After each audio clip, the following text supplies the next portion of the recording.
This is Brian Putt. Recently, I've seen a couple of presentations around calculating frequency times cost.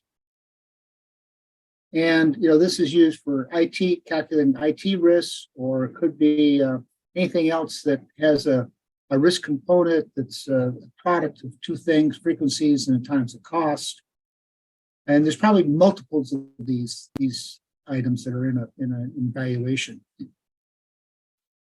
And at the same time, there's been a lot of discussion around using metalogs. And metalogs are nice because if you have historical data, big data, oftentimes you can use the metalog to fit to that distribution of that historical data. So this would be really nice to use, but how do you incorporate metalogs as a cost times a frequency, which is normally represented by a Poisson distribution? Well, there are four ways to do it. The first way is to take the frequency times the cost, and that's wrong. Now, in our example here today, we're going to talk about this particular PDF function, which is bimodal, right? So the frequency times the cost is not the way to do it, and I'll show you what the impact of that. Another way is to sum the independent occurrences based on frequency. So the question was, how would you do that with metalogs? You could also disaggregate whatever distribution you had or the data you had and put it in if it was bimodal and perhaps somehow simulate that. And you can approximate with a triangular distribution. So let's look at these four ways or understand the differences and the impact of them. As I've said, frequency and cost is just plain wrong. Is every event during the year identical? So in other words, in this particular example, we're going to have 20 mean occurrences in the period, whether that's a month or a year or whatever it might be. And we're going to use this PDF cost function. And so what are the consequences of just doing frequency times cost? Here's a slide showing the sum of the independent events based on frequency, okay? And the orange line here represents just taking that frequency times the cost and applying that same cost to all occurrences in that particular trial or simulation. And it gets the orange line. But if you use the sum of the metalogs independently, then we get this blue line. And you can see that the uncertainty of the blue line is much less. They have about the same means, 211, 212, 211, 210. But the range from the P10 to the P90 is very different. Here it's minus 28 to 31, and here is minus 50 to 59. We could also look at the standard deviation, which gives us roughly the same result. Although standard deviation is typically used for symmetrical distributions, it's more accurate. And then there's a statistic called skewness, which measures the skewness of the distribution. So we can see that the sum of the metalogs, independent metalogs, is getting close to zero, which is what a normal would be. It's perfectly symmetrical. Whereas the frequency times cost is not. We've got this long tail up here. I've included a little graphic here to talk about how the skewness, not as how it's calculated, but the impact of it. What does it mean? So we can see negative skewness has got a long tail to the left, and positive skewness has long tail to the right. So now the other one we wanted to do was look at independent, or how I got to, if you will, how I got to this independent metalogs. So let's go look at the model. Okay, here's the model I put together. And if I want to have independent metalogs, I need to physically add up those independent metalogs. So here I've got a metalog distribution, and this is one metalog. And what I've done is I've copied that down. So I had up to 60 different metalogs. And each one of these metalogs has a separate seed and random number. So you can see that the the answer here, which is really the X in this case, this is the random number used, are different. And if I went to a different trial here, you'll see that those values change.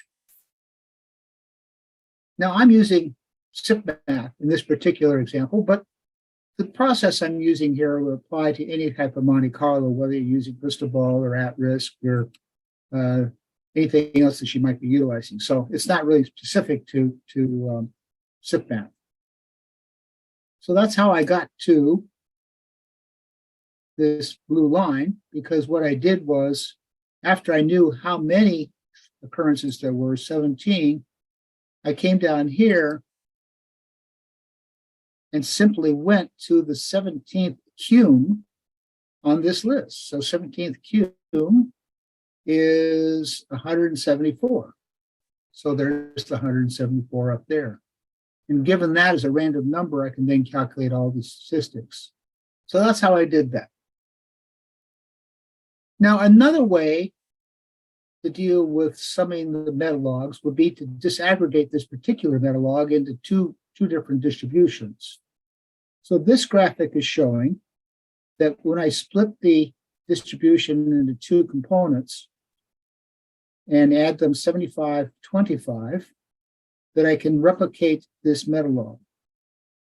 So now, if I sample these two and had a probability of 75, 25 for the small versus the large, you can see how well I actually aggregate into the sum. It looks almost perfect. That's another way to do it. And the last way to do it, simplify this thing into a single triangle. So here's our original metalog, cumulative. And here is a triangular where I've kind of locked in the minimum and I've fudged the maximum a little bit to make it kind of fit and go through the middle here. It's not a real good fit. It's got the right mean, but it doesn't have a real good fit. But look what happens when I use SIPmath to come up with the sum of independent triangular distributions. It almost exactly matches the sum of my metalogs, independent metalogs. So if you needed a quick and dirty way to kind of look at that number, this might be a good approach. I think you can get this triangular distribution here to kind of match this metalog as far as means and being up and down. Perhaps is adequate for the analysis you're doing, particularly if you're taking this distribution and adding that to a number of others. So what did we learn here? We learned that it's wrong to simply multiply frequency times cost because it overestimates the uncertainty or the risk. And that complex distributions such as the metalog can be utilized in analysis if warranted, okay? Depends on how important this thing is. So maybe particularly important how in the tornado chart, is that particular risk the highest one on the tornado chart? These complex distributions could be disaggregated into two or more triangulars to achieve effectively the same result. And you'd have to play with that to figure out how that works. Particularly, let's say if you had, a mean of 100, my goodness, then we need to have a whole bunch of metalogs. Now, it's certainly possible to do that. But then the final way was he's simply matching a singular triangular to the complex distribution that gives a reasonable approximation, and then doing the sum of independent triangulars.